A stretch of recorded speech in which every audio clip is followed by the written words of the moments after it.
Welcome back to the Wizard Tower project. This is the Tavern Part 2. And today we're going to add quite a few pieces to the tavern, starting with the floors. I am using dollar store foam core as the base of the floors, and I glued popsicle sticks to the top of that.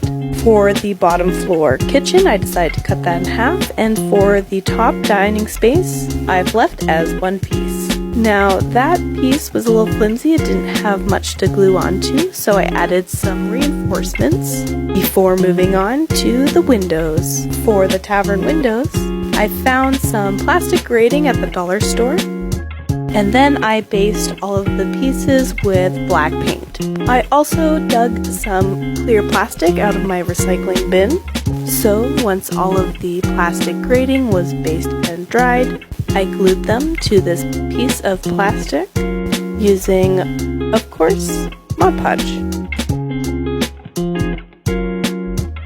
I glued the same size piece to the other side of the plastic, and once that all dried, I cut it out.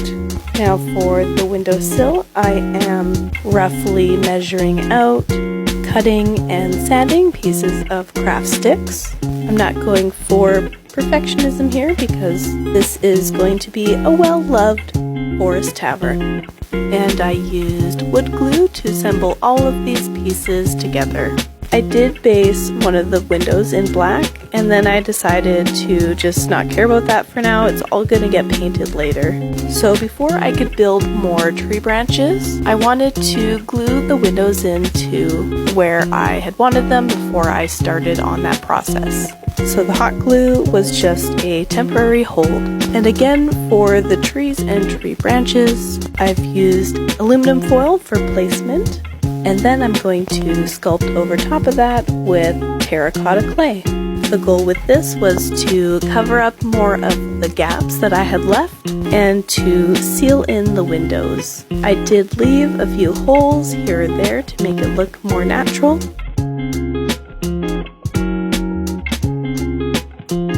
And while I was still working with the clay, I added a few mushrooms.